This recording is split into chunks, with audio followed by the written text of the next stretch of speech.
Many people still remember Jeremy Lin's Linsanity period with the New York Knicks.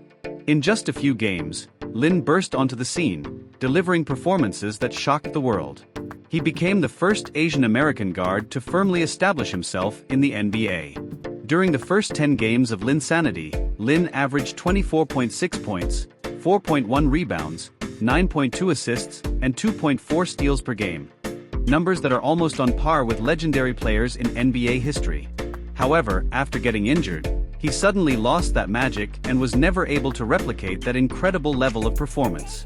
In this episode, we'll analyze Jeremy Lin's playing style during Linsanity, the Knicks' strategies, and discuss the reasons behind his phenomenal performance as well as why he was unable to sustain it afterward.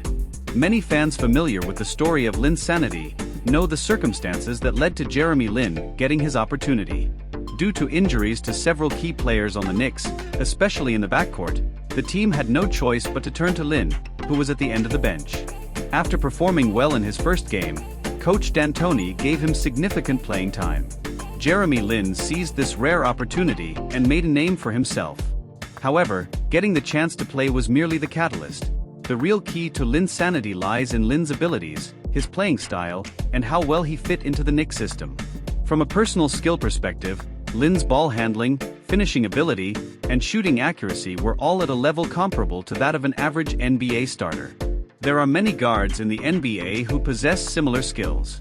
What set Lin apart was two things: his speed and basketball IQ. His speed, in particular, was the main reason he was able to establish himself in the league. This is not an exaggeration. When Lin first entered the league, he was the only rookie who could match the speed of the first overall pick, John Wall, whose quickness needs no introduction. Lin's speed gave him an edge against many opponents. With this speed, Lin possessed a rare ability to break down defenses. During Linsanity, Lin often beat defenders with just one quick step. For instance, in the following play against Deron Williams, Lin blew by him with a simple burst of speed. Another memorable play was when Lin faced John Wall, whose speed matched his own. Lin used a quick crossover to leave Wall behind, then drove into the paint for a powerful dunk.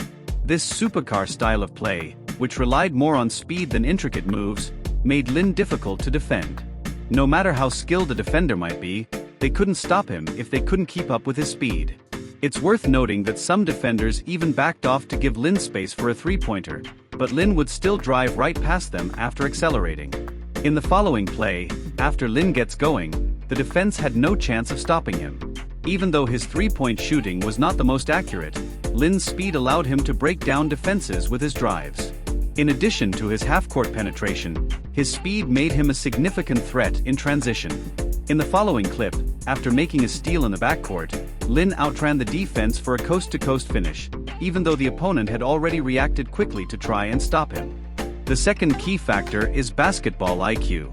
While Jeremy Lin's shooting was not particularly outstanding and his scoring often relied heavily on his speed, his basketball IQ was something that many other players, including most African American players, did not possess. Lin had an elite ability to read and execute in pick-and-roll situations and a high basketball IQ when attacking the basket. Despite never having played as a primary ball handler in the NBA before, he immediately demonstrated an uncanny ability to balance when to drive, shoot, or pass, showing a level of maturity that was almost unbelievable. For an NBA rookie, this was even more remarkable than his ability to blow by defenders with speed. For instance, in the following play, Lin runs a pick-and-roll with Tyson Chandler.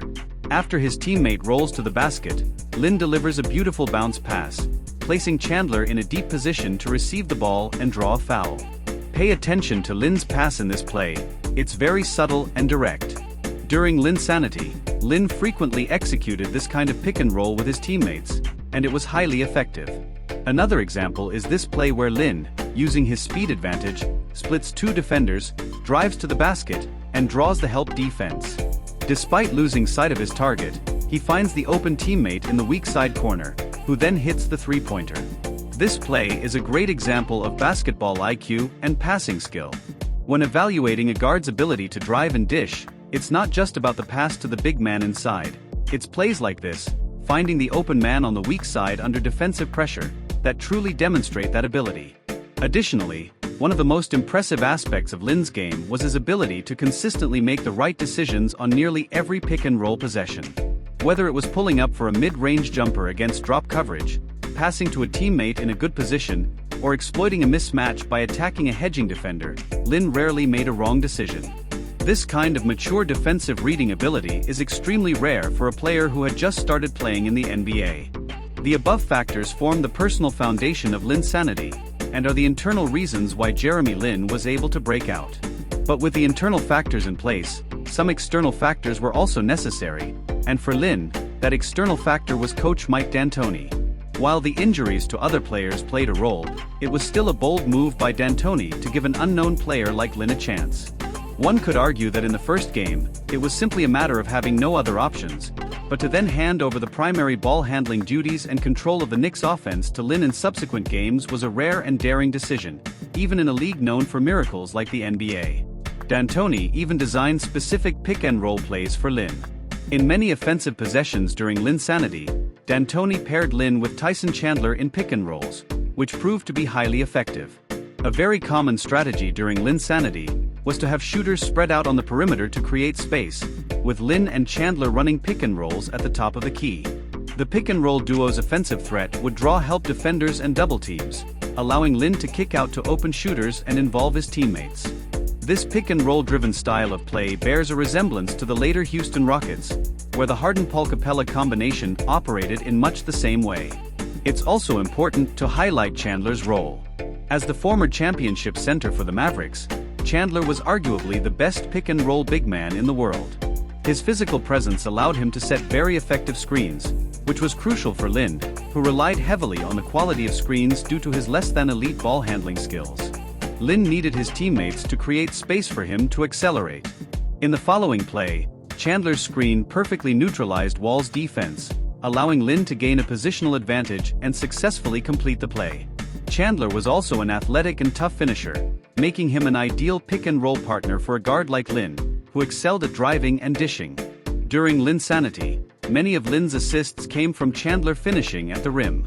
Lin's near double-digit assist numbers during this period can be largely credited to Chandler's efficient finishing ability. To return to the main point, under this pick-and-roll driven strategy, Lin's offensive output during Lin's sanity reached an entirely new level. More importantly, when a play becomes a standard part of the team's strategy, it means that there is a system in place, providing continuity. This was a key reason why Lin's sanity was able to happen. A stark contrast occurred when Carmeloanthony returned from injury, and D'Antoni took back the reins from Lin.